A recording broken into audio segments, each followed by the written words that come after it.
Assalamualaikum warahmatullahi wabarakatuh. Di sini kami dari kelompok 7 kelas akuntansi syariah 3A ingin sedikit menjelaskan mengenai biaya. Sebelum masuk ke pembahasan, di sini kami akan memperkenalkan diri. Perkenalkan, nama saya Lutfiana Nur Aziza, NIM 195221022. Perkenalkan, nama saya Muhammad Andri Arifianto dengan NIM 195221024. Perkenalkan, nama saya Darudiah Mitasari dari NIM 195221025. Untuk yang pertama, di sini saya akan menjelaskan mengenai pengertian biaya. Jadi, biaya merupakan suatu pengorbanan yang akan terjadi ataupun yang telah terjadi yang dapat diukur dengan satuan uang untuk mencapai suatu tujuan tertentu. Dalam hal ini, biaya juga timbul dari penciptaan laba yang mengakibatkan perubahan ekuitas. Biaya ini akan mengurangi besarnya pendapatan yang akan didapatkan oleh suatu perusahaan. Kemudian yang selanjutnya adalah karakteristik utama dan juga karakteristik pendukung dalam biaya. Di sini ada 6. Yang pertama adalah mengenai penurunan aset, kemudian yang kedua adalah operasi utama yang menerus, yang ketiga adalah kenaikan kewajiban, yang keempat penurunan ekuitas, dan yang kelima aliran fisis atau moneter, dan yang terakhir adalah rugi.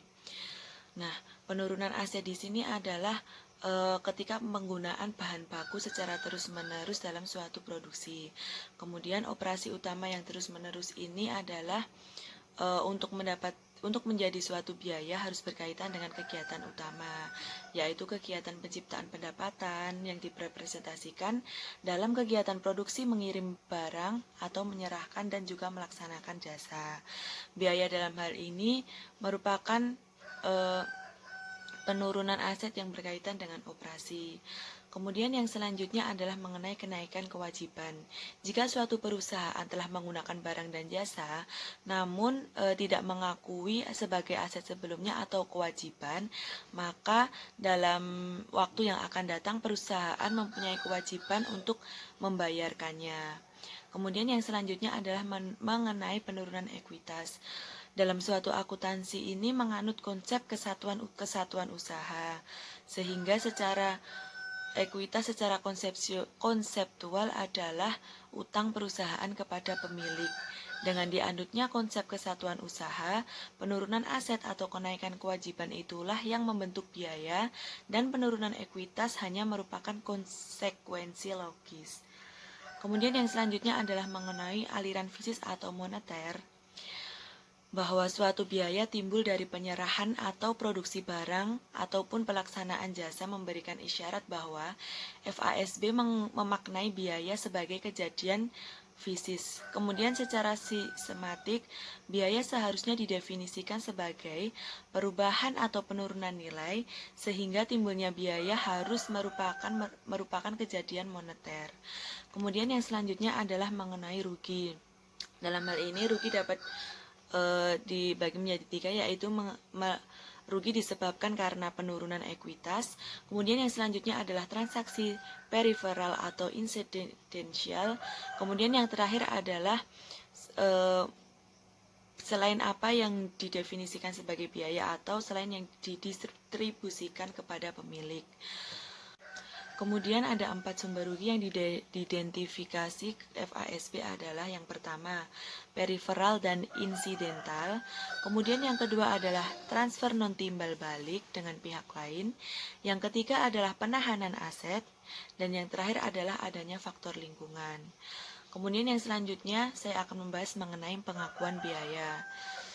Dalam pengakuan biaya ini ada kriteria-kriteria dalam pengakuan biaya. Yang pertama adalah konsumsi manfaat. Jadi biaya atau rugi suatu perusahaan ini diakui bila mana manfaat ekonomi dikuasai suatu entitas telah dimanfaatkan atau dikonsumsi dalam suatu kegiatan produksi. Kemudian yang kedua adalah mengenai lenyapnya atau berkurangnya manfaat masa datang. Biaya atau rugi diakui apabila aset yang telah diakui sebelumnya diperkirakan telah berkurang manfaat ekonomiknya atau tidak lagi mempunyai manfaat ekonomik. Kemudian yang selanjutnya adalah kaidah saat pengakuan. Sebagai pedoman bagi penyusun standar atau manajemen perlu dirumuskan adanya pedoman umum saat pengakuan tingkat kerangka konseptual. Kemudian yang selanjutnya adalah konsumsi manfaat. Konsumsi manfaat ekonomik selama suatu periode dapat diakui langsung pada saat terjadinya atau diakui bersamaan dengan pengakuan pendapatan yang berkaitan. Kemudian, lenyapnya atau berkurangnya manfaat masa datang. Biaya atau rugi diakui bila telah menjadi nyata atau jelas bahwa manfaat ekonomi masa datang suatu aset diakui sebelumnya telah berkurang atau lenyap, atau kewajiban timbul atau bertambah tanpa adanya suatu manfaat. Kemudian selanjutnya adalah kaidah pengakuan APB. Dalam hal ini ada 3, yaitu yang pertama mengasosiasi sebab dan akibat, kemudian yang kedua adalah alokasi sistematik dan rasional, yang ketiga adalah pengakuan segera. Mengasosiasi sebab dan akibat. Kos diakui sebagai biaya atas dasar asosiasi langsung dengan pendapatan tertentu. Kemudian alokasi sistematik dan rasional. Bila tidak ada cara langsung untuk mengasosiasi sebab dan akibat, maka diasosiasi dengan sistematik dan rasional. Kemudian yang ketiga adalah mengenai pengakuan segera. Dalam hal ini ada 3. Yang pertama adalah kos yang terjadi dalam periode berjalan tidak memberi manfaat masa datang yang cukup nyata.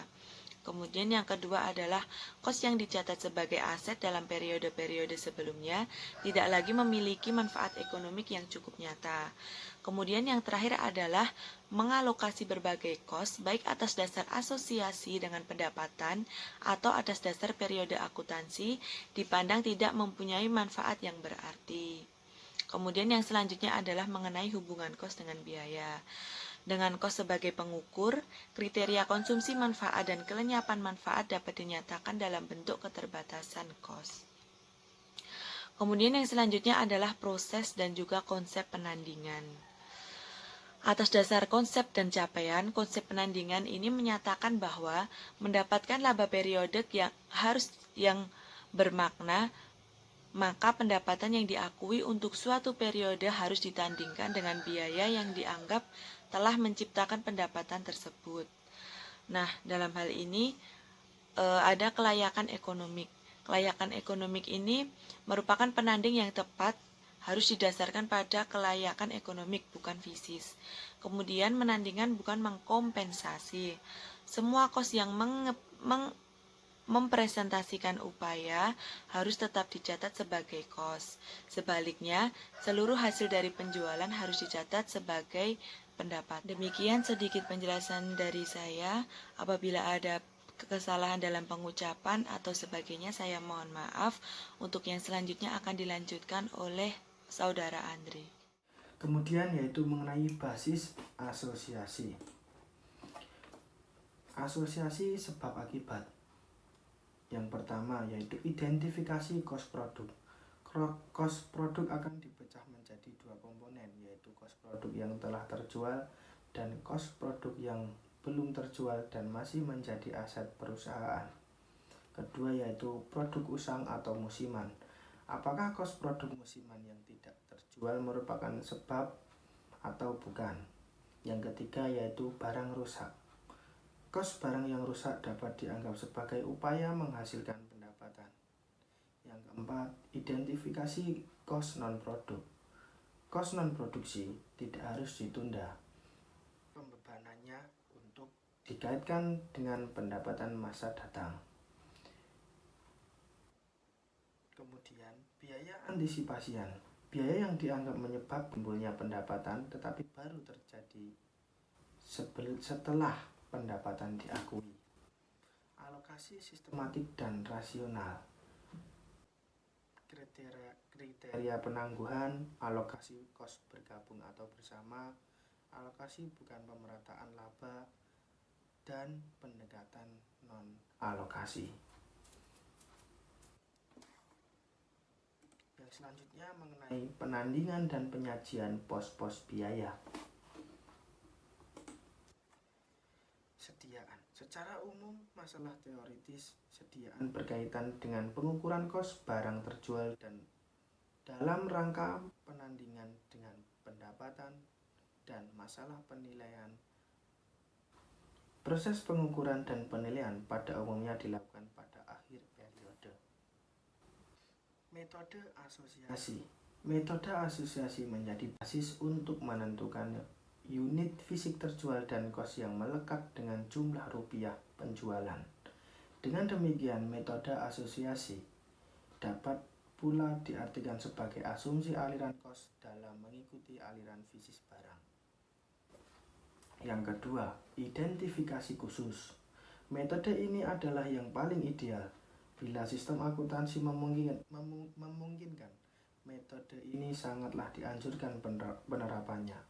Untuk jenis barang mahal dan perputarannya rendah, metode ini sangat cocok sekali untuk tujuan pengendalian dan di samping tujuan penandingan yang tepat. Selanjutnya yaitu masuk pertama, keluar pertama. Metode ini berasumsi bahwa faktor kos mengalir melalui perusahaan secara berurutan, seperti antrean, tidak ada saling mendahului. Metode ini sangat logis dalam merefleksikan asosiasi sebab akibat, karena sangat sederhana dan jelas untuk memecah kos ke dalam dua komponen atas dasar kos yang benar-benar melekat dalam kedua komponen tersebut. Yang selanjutnya yaitu rata-rata berbobot. Metode ini menganggap bahwa dalam proses produksi terjadi peleburan faktor produksi yang sama selama satu periode menjadi satu massa yang homogenus. Kemudian sediaan normal. Metode ini sering disebut dengan metode sediaan permanen. Dengan metode ini dianggap perusahaan melakukan investasi permanen dalam sediaan. Tujuannya adalah penandingan pendapatan sekarang dengan kas sekarang sekaligus meniadakan kebutuhan pelaporan untung atau rugi, menahan sediaan atau fluktuasi harga. Metode ini menyajikan sediaan di neraca dengan harga satuan yang cukup pasti. Selanjutnya yaitu masuk terakhir, keluar pertama. Metode ini berasumsi bahwa sediaan merupakan aset tetap yang tidak berkaitan dengan aliran kos. Dengan demikian, begitu sejumlah sediaan tertentu telah tertimbun, maka aliran faktor kos berikutnya dianggap hanya melewati timbunan dan langsung melekat pada penjualan sebagai kos barang terjual. Dan yang terakhir, implikasi metode asosiasi terhadap laba. Dalam bidang-bidang usaha tertentu yang volume penjualan dan harga beban bakunya berfluktuasi cukup besar antar periode, metode MTKP mendapat dukungan yang kuat sebagai salah satu cara menstabilkan laba periode sampai tingkat tertentu. Di sini saya akan sedikit menjelaskan mengenai fasilitas fisik. Dalam hal fasilitas fisik, kos yang terjadi pada saat pemerolehan pada umumnya diakui sebagai aset, dan baru kemudian kos tersebut diakui sebagai biaya sesuai dengan pola penyerapan manfaat yang direpresentasi dengan kos. Karakteristik dan tujuan pelaporan. Fasilitas fisik mempunyai karakteristik yaitu yang pertama, berwujud fisik dan dikuasai oleh perusahaan untuk mengolah dan memperlancar kegiatan operasi perusahaan. Yang kedua, pada umumnya berumur panjang walaupun terbatas sehingga perlu penggantian. Yang ketiga, bernilai bagi perusahaan lantaran kekuasaan atau hak perusahaan untuk menggunakannya bukan lantaran hak miliknya. Yang keempat, pada umumnya merupakan aset non-moneter dan manfaat yang dapat diberikan berupa potensi jasa, service potensial, bukan daya beli atau ketertukarannya.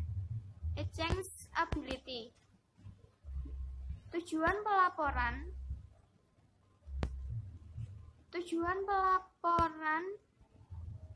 dan pengukuran fasilitas fisik adalah untuk menentukan penggunaan jasa dalam suatu periode yang diperkirakan telah menghasilkan pendapatan. Yang selanjutnya yaitu istilah. Banyak istilah yang digunakan untuk mendeskripsikan aset, yaitu aset tetap, fixed asset, aset tetap berwujud, fixed tangible asset, aset terwujud, tangible asset, aset operasi, operating asset, aset jangka panjang, long life atau long term asset, tanah, pabrik atau bangunan, dan perlengkapan, property, plant and equipment, dan fasilitas fisik, plant asset. Basis pembebanan. Pembebanan kos fasilitas fisik untuk suatu periode tidak dapat ditentukan atas dasar pengukuran fisik yang objektif, tetapi lebih merupakan suatu hasil pertimbangan judgement atas dasar taksiran faktor-faktor penentu. Makna depresiasi. Dari segi akuntansi, depresiasi merupakan suatu proses alokasi kos secara sistematika dan rasional, dan jumlah rupiahnya diukur atas dasar bagian kos potensi jasa yang dianggap telah dimanfaatkan dalam menciptakan pendapatan. Depresiasi sebagai proses akumulasi dana. Pengakuan biaya depresiasi tidak mempunyai kaitan langsung dengan masalah penggantian.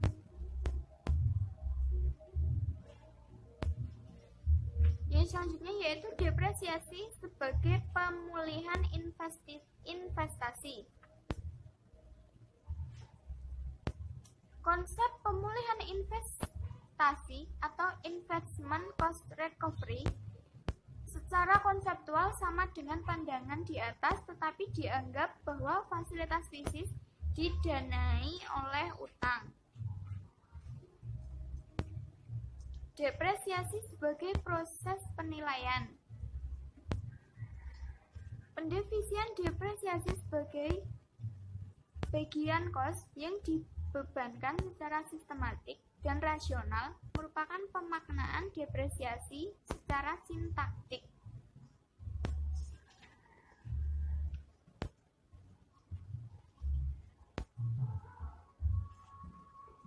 Nilai setara tunai.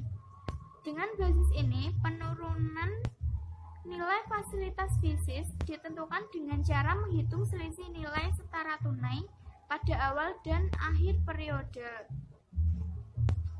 Kontribusi pendapatan neto diskonan. Dengan penilaian ini, depresiasi ditentukan dengan cara menghitung selisih nilai diskonan aliran kontribusi pendapatan neto pada awal dan akhir periode. Yang selanjutnya yaitu metode alokasi. Metode yang paling rasional adalah metode yang mendasarkan diri pada aliran penyerapan kapasitas jasa tersebut. Hubungan depresiasi dengan laba. Besarnya biaya depresiasi bergantung pada besarnya pendapatan dalam periode tertentu. Implikasinya adalah dalam hal pendapatan cukup kecil akan terjadi semacam penundaan biaya depresiasi. Koreksi terhadap kesalahan taksiran. Mengingat kesulitan dalam meramalkan saat pemberhentian unit fasilitas fisik, program depresiasi tidak memberikan hasil yang sama persis dengan kenyataannya setelah berjalannya waktu. Yang selanjutnya yaitu tanah. Fungsi tanah untuk menyediakan jasa ditempati tanpa batas atau selamanya cukup menjadi alasan kebijakan untuk memperlakukan kos tanah sebagai investasi permanen dan fasilitas produksi.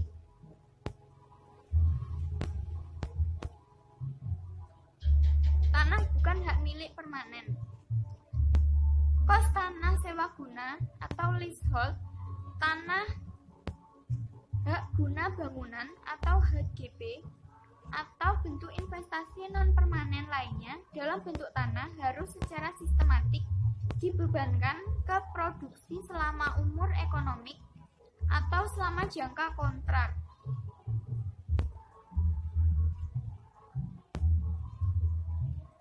sumber alam. Kos sumber alam tidak termasuk nilai sisa tanah harus diserap secara sistematik ke produksi atas dasar pengambilan atau konsumsi. Kos yang diserap disebut sebagai depresi.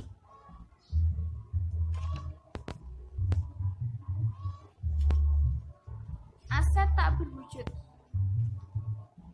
Yang pertama yaitu goodwill. Goodwill adalah selisih lebih jumlah rupiah tunai atau setaranya yang dibayarkan oleh perusahaan pembeli di atas nilai pasar wajar atau nilai buku kekayaan bisnis perusahaan yang dibeli. Kos organisasi. Pengeluaran-pengeluaran yang terjadi sebelum perusahaan mulai beroperasi biasanya ditampung dalam satu akun menjadi kos pendirian atau kos organisasi. Organization cost. Yang selanjutnya yaitu penyajian biaya. Penyajian biaya tidak dapat dilepaskan dari penyajian pendapatan dan sarana untuk itu adalah statement laba rugi. Penyajian elemen pendapatan, untung, biaya, dan rugi bergantung pada konsep tentang apa saja yang membentuk laba. Demikian presentasi dari kelompok kami. Apabila ada kata yang kurang berkenan, mohon dimaafkan. Wassalamualaikum warahmatullahi wabarakatuh.